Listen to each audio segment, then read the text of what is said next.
ఎలా ఉంది పరిపాలన? పరిపాలన అంటే రాష్ట్రంలో అభివృద్ధి ఏమైనా మార్పు కనపడిందా? మార్పు అయితే ఇప్పుడిప్పుడే స్టార్ట్ అయింది సార్, కనిపిస్తుంది ప్రజెంట్ అయితే. అభివృద్ధిలో వస్తే ఏముంది. ఇప్పుడు లోకేష్ గారు, చంద్రబాబు మన దావోస్ వెళ్ళారు.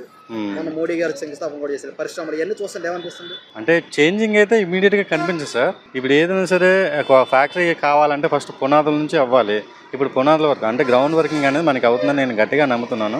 డెఫినెట్ గా అయితే అది 100% సక్సెస్ అయ్యే ఛాన్స్ అయితే ఉంది. ఈ కూడా ప్రభుత్వం చేస్తుంది అభివృద్ధి అంటారు. చేస్తుంది సార్, 100% అయితే చేస్తుంది. అది ఈ గవర్నమెంట్ అయితే అలా కాదు, వేరే వాళ్ళని బయట నుంచి మనకి ఫండ్స్ తీసుకొచ్చి మనకి చేస్తుంది. ఆ డిఫరెన్స్ అయితే నాకైతే కనిపిస్తుంది. ఎందుకంటే మన ఫండ్స్ అనేది మనమే ఖర్చు పెట్టుకునేది కాకుండా బయట నుంచి ఏమైనా ఫండ్స్ వస్తే అభివృద్ధిలో కడితే నాకైతే అనిపిస్తుంది అండి. స్టీల్ ప్లాంట్ మనం శంకుస్థాపన చేశారు, ఏమనిపిస్తుంది? సార్ యాక్చువల్గా వైజాగ్ లో మొత్తం ఏమైందో తెలియదు కానీ ఆ స్టీల్ ప్లాంట్ అంతా ప్రైవేటీకరణ అయిపోతుంది అని అన్నారు. 11,000 ప్యాకేజ్ ఇచ్చారు. అదైతే యాక్చువల్గా బోటకం తెలిసిపోయింది. ఎందుకంటే ప్రైవేటీకరణ అయితే అది వేరేలా ఉంటుంది. మాకు అభివృద్ధి కనిపిస్తుంది సార్. ఎందుకంటే కొత్తగా పోర్టులు రావడం అనేది నేను ఎప్పుడు చూడలేదు. ఎయిర్పోర్ట్స్ కూడా ప్రతి డిస్ట్రిక్ట్ లో ఎప్పుడో వస్తాయని చెప్పి ఊహగానే తప్ప మేమైతే ఎగ్జాంపుల్ ఇప్పుడు భోగాపురం ఉంది, భోగాపురం అవుద్దు లేదు అనుకున్నాం కానీ చాలా తొందరగా ఫాస్ట్ గా అవుతుంది.